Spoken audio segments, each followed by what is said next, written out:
guys, kembali lagi bersama aku Indi Revikasari. Di sini aku bakal ngejelasin tentang analisis SWOT dalam meningkatkan daya saing bisnis. Analisis SWOT alat yang digunakan untuk menyusun faktor-faktor strategis perusahaan adalah matriks SWOT. Analisis SWOT digunakan untuk mengidentifikasi berbagai faktor secara sistematis untuk merumuskan strategi perusahaan.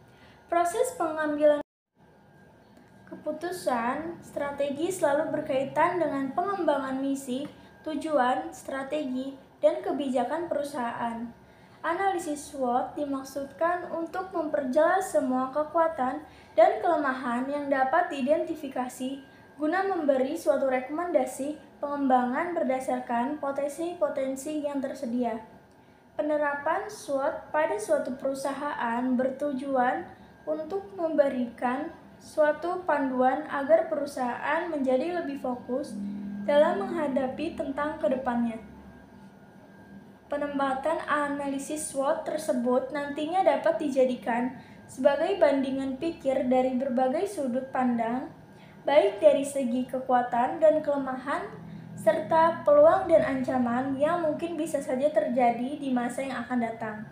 Analisis ini didasarkan pada logika yang dapat memaksimalkan kekuatan atau strength dan peluang opportunities, namun secara bersamaan meminimalkan kelemahan atau weakness dan ancaman threats.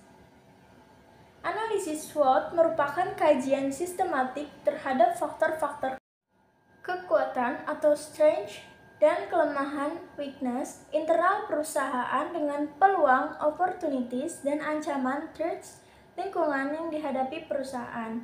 Analisis SWOT juga merupakan sarana bantu bagi perencanaan strategis guna memformulasikan dan mengimplementasikan strategi-strategi untuk mencapai tujuan. Analisis SWOT adalah identifikasi berbagai faktor secara sistematis untuk merumuskan strategi perusahaan. Analisis ini didasarkan pada logika yang dapat memaksimalkan kekuatan atau strength dan peluang opportunities, namun secara bersamaan dapat menimbulkan kelemahan, weakness, dan ancaman threats. Yang pertama, kekuatan atau yang disebut strength adalah sumber daya, keterampilan, atau keunggulan relatif perusahaan dan keinginan pasar yang dilayani perusahaan atau diharapkan untuk dilayani. Kekuatan muncul dalam bentuk sumber daya keuangan, citra, kepemimpinan pasar, hubungan pembeli dan pemasok, serta faktor lainnya. Yang kedua, kelemahan atau weakness adalah keterbatasan atau kekurangan yang secara berarti mengurangi kinerja sebuah perusahaan. Sumber dari kekurangan ini berupa sumber daya keuangan, kemampuan manajemen, keterampilan pemasaran, dan citra. Yang ketiga, peluang atau yang disebut opportunities adalah yang paling menguntungkan dalam suatu lingkungan perusahaan. Identifikasi peluang dapat dilihat dari segmen pasar, perubahan kompetisi atau kebijakan pemerintah, perubahan teknologi, dan peningkatan hubungan dengan pembeli atau pemasok. Yang keempat adalah ancaman yang biasa disebut dengan threats. Adalah situasi yang tidak menguntungkan perusahaan. Bentuk ancaman yang dihadapi perusahaan datangnya dari pesaing, pertumbuhan pasar yang lambat meningkatkan kekuatan menawar dan pembeli atau pemasok, perubahan teknologi, dan perubahan kebijakan. Sebelum melakukan pola pikir analisis SWOT, ini dibagi menjadi 3 aspek. Yang pertama, aspek global. Dalam aspek global ini harus mengetahui SWOT yang berkaitan dengan aspek global, aspek yang bersifat garis besar, yang kadang-kadang bersifat internasional, serta tidak jarang bernuansa religius.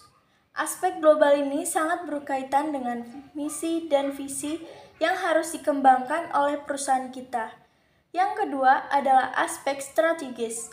Aspek strategi ini merupakan penjabaran yang lebih rinci ke dalam rencana kerja yang lebih bersifat jangka menengah, biasanya 5 tahunan, guna merealisasikan apa yang sudah dirumuskan oleh rencana global di atas. Dalam tahap strategi ini, harus mampu untuk memikirkan berbagai alternatif strategi yang mungkin dapat kita lakukan untuk merealisasikan rancangan global dengan tetap memperhatikan SWOT yang ada pada organisasi. Yang ketiga adalah aspek operasional. Aspek operasional ini merupakan aspek yang bersifat jangka pendek, tahunan, bahkan kurang dari setahun. Rencana operasional ini akan menjabarkan secara operasional serta rinci terhadap rencana strategis. Mungkin itu saja yang bisa saya jelaskan. Sekian, terima kasih.